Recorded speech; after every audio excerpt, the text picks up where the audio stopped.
tools to be bought, or is more rather like an e-shop, but works on skill-based. And from there, we have created a login, a sign up, a login, then user creation, a user management, and then we have product registration. So the skills will be products, and then we made be able to be purchased. We can also wish list it or watch list it, and many more features that you would find on a normal e-commerce website. Yes. So now let's move into the message sending process. So this is another feature that will help the users, that are the buyers and the sellers, communicate. So we'll look into it right now. So first we sign in. So this test3 user is a buyer, and he has sent messages. So he has sent messages to a test2 customer, and then he also has sent to test4 user. They have not been read, as you can see here. So we will log into their users using a private window, and we will check it out. So as you can see here, we have logged in as test4 user. He's a seller, and we have just the same message. So if we look here, test4 user, yes, I'm looking to purchase one of his skills, and as you can see, it gets updated real time. Yes, I'm looking to purchase one of your skills. That's great. All my skills are 5-star, and I'm sure to make you.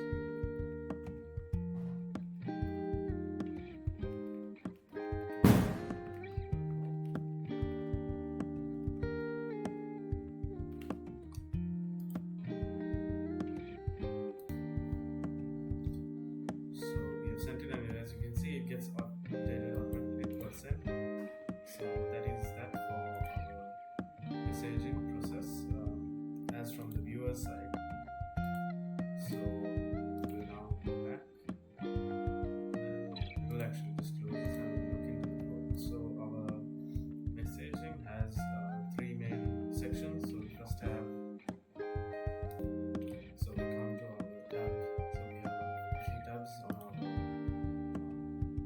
in our dashboard, the buyer dashboard. So if you go to the dashboard, you will see cart, messages, purchase history. So we have the messages right here.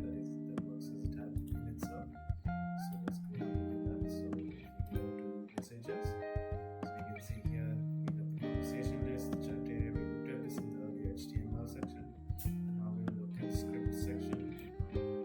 All of this is what makes it work, and we also call on some other PHP files that we've created to send the message. This carries out the sending message process. This is to load all the messages. This is what loads first of all. So as you can see, when we load this, when we open this tab, we immediately load messages.php, and then we also get the unseen message count. This will be used for the header, as you can see over here.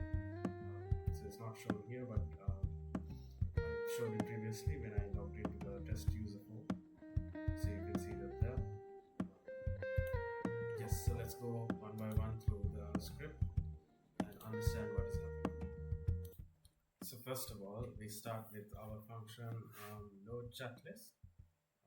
So what we do here is basically we fetch all the chats and display them one by one. Yeah.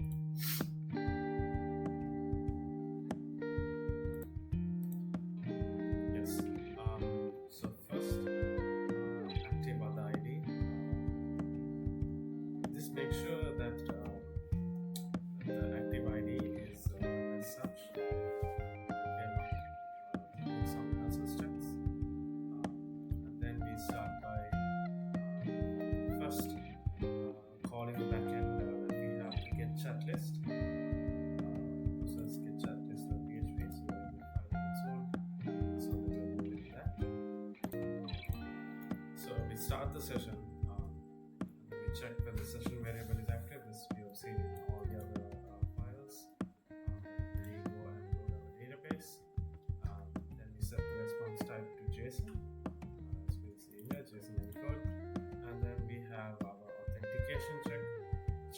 user isn't logged in, and return an empty array.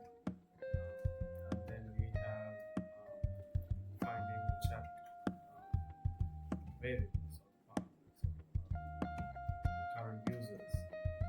So look at the chat table. So we will first have to go move into SQL. So our SQL is right here.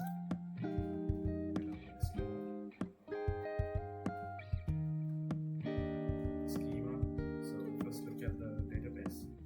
So when we look at our database, we find chat function right here. Yes. So the chat function is right here. So it's connected with the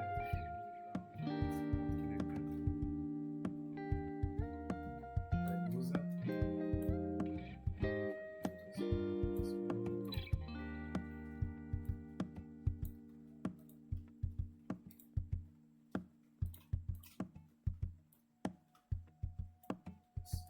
So that's much more visible. So you can see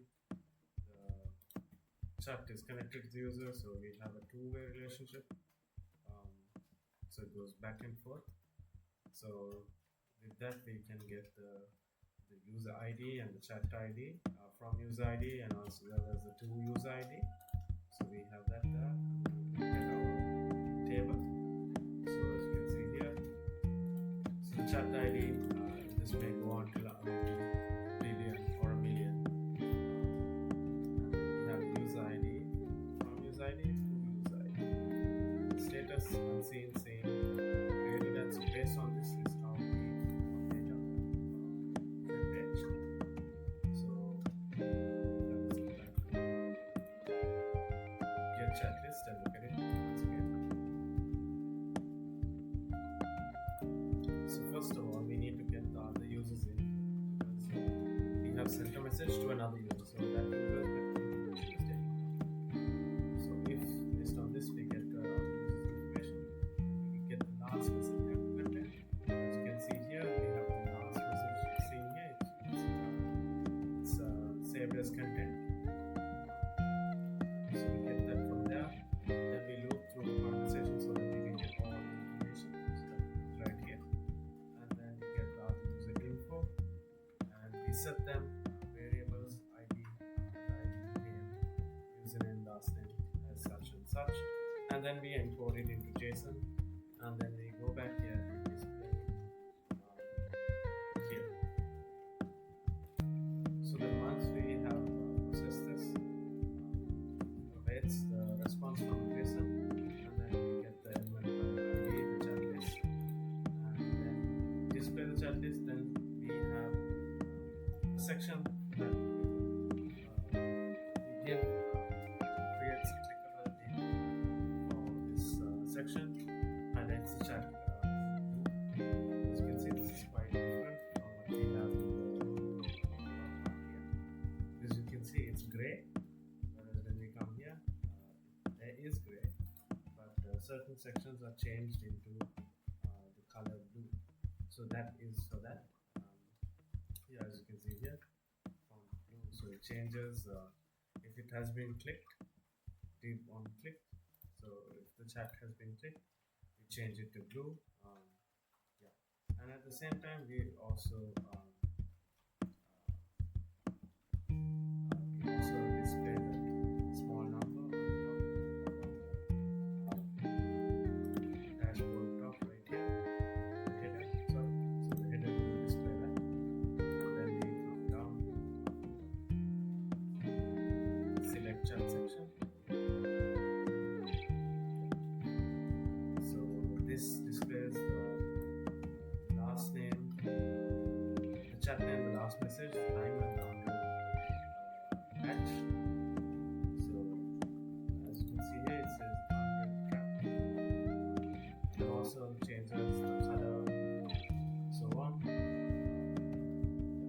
So that's what happens from this. This is all the selections. So you go here and you click this. Yes. So all this happens from that first click. Then we move down to our select chat. So first it sets the active chat ID that we got from our get chat list. It's the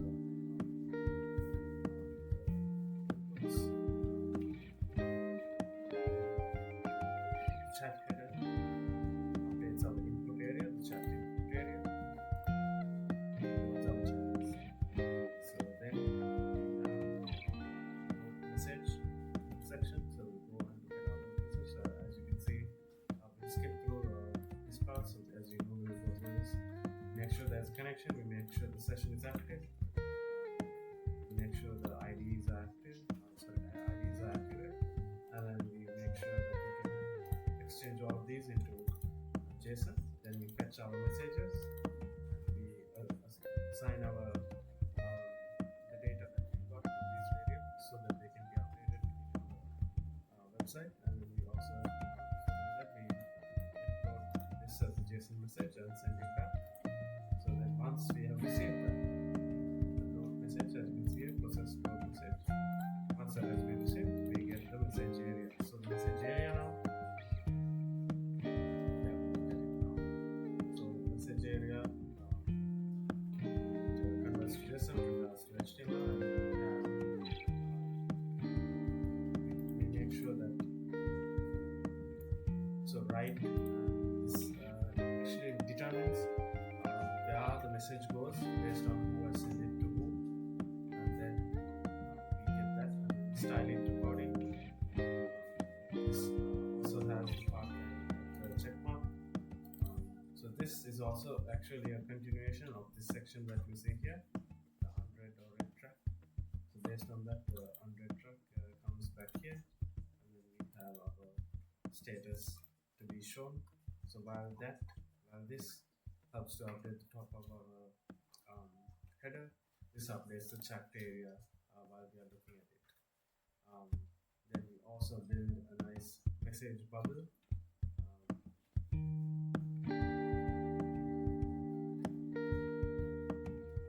also the scrolls, as you can see here, scroll height, so it automatically sets the scroll height. And then we have the main feature, or the feature that actually does most of our work for us, is the message. So as you can see again, so we prevent a form reload. So one thing I missed out in all of this. So if the window is active, it constantly refreshes every 3 seconds. So 3000 milliseconds is 3 seconds. So it constantly refreshes. So here, message is being sent. It says, okay, prevent default. So it does not refresh because if it refreshes, then the message will get deleted from the text that we have typed. So it stops that. And yeah, so first we get the message recipient ID and we send it. So look at how it works through. So first it builds as a form with the message, the data. So we have the content, to ID, and then we post that in the send message. So again, here we send post message. So first we make sure that following are correct. Database is there, login is authorized, a session is proper and active.